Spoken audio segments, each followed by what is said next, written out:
આકાશવાણી ભુજ સ્થાનિક સમાચાર કલ્પના શાહ વાંચે છે. નમસ્કાર. અંજાર ખાતે આજે કેન્દ્રીય કૃષિ અને ખેડૂત કલ્યાણ રાજ્યમંત્રી પુરુષોત્તમ રૂપાલાના અધ્યક્ષ સ્થાને કચ્છ જિલ્લા સહકારી દૂધ ઉત્પાદક સંઘની 11મી વાર્ષિક સાધારણ સભાનું આયોજન કરવામાં આવ્યું હતું. આ પ્રસંગે કેન્દ્રીય કૃષિ અને ખેડૂત કલ્યાણ રાજ્યમંત્રી પુરુષોત્તમ રૂપાલાએ કચ્છના દૂધ સંઘ મંડળીના સભાસદોને સંબોધન કરતા જણાવ્યું હતું કે હવે પશુઓની નસ્લ સુધારવાના કામમાં પણ ડેરીઓએ જોડાવવું પડશે. દૂધાળા પશુઓની ઉત્પાદન ક્ષમતા, સ્વાસ્થ્ય, રસીકરણ સહિતની સુવિધાઓ પશુપાલકો સુધી પહોંચે તે માટે સતત પ્રયત્નશીલ રહેવા દૂધ સંઘને તેમણે અપીલ કરી હતી. આ ઉપરાંત પશુ સંવર્ધન પર ભાર મૂકી કૃત્રિમ બીજદાન થકી પશુપાલકો વધુ લાભ લે તેવી અપીલ કરી હતી. તો ઊંટડીના દૂધ થકી સમગ્ર કચ્છના પશુપાલકોએ અગ્રસ્થાન પ્રાપ્ત કર્યું છે, ત્યારે હવે પ્રોડક્ટના પેકેજિંગ પર ધ્યાન આપી ગ્રાહકોને આકર્ષવા પ્રયાસ કરવાનું નમ્ર સૂચન કર્યું હતું. આ ઉપરાંત ઓનલાઈન માધ્યમોનો ઉપયોગ કરીને પશુપાલકો અને ખેડૂતોની પેદાશને લોકો સુધી પહોંચાડવા પણ સૂચન કર્યું હતું.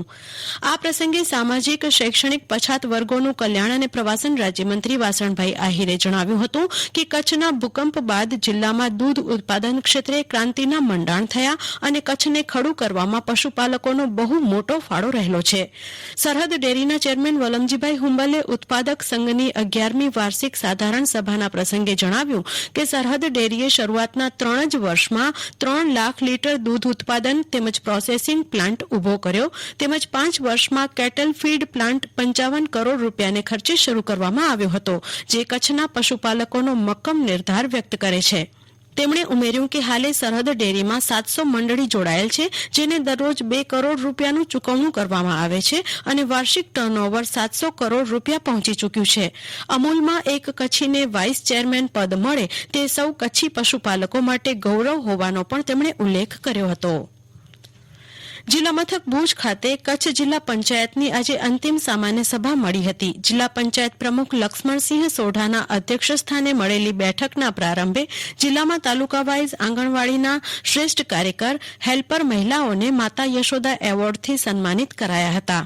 પૂર્વ મુખ્યમંત્રી કેશુભાઈ પટેલને શ્રદ્ધાંજલિ અર્પી સામાન્ય સભાનો પ્રારંભ કરાયો હતો, જેમાં પ્રશ્નોત્તરીની સાથોસાથ રોયલ્ટી, સેસ, 15મા નાણાપંચના 15 કરોડના કામોને સૈદ્ધાંતિક મંજૂરી સહિતની કાર્યવાહી હાથ ધરાઈ હતી.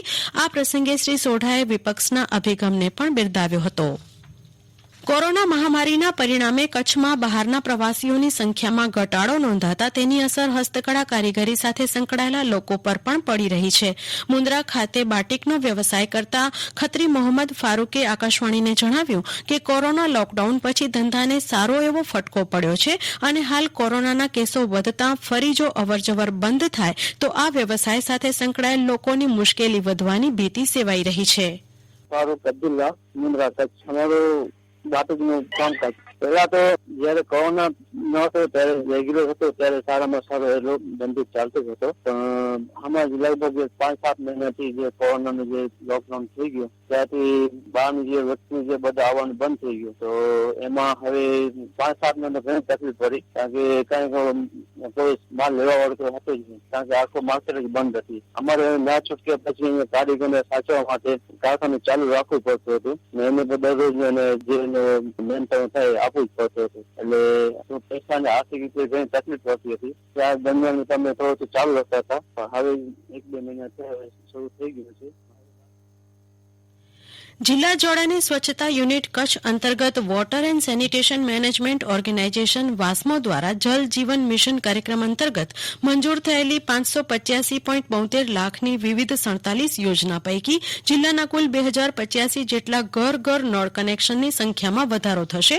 અબડાસા, અંજાર, ભચાઉ, ભુજ, લખપત, નખત્રાણા, રાપર અને માંડવી તાલુકાના 47 ગામોમાં 2085 પીવાના પાણીના જળ કનેક્શનમાં વધારો થશે.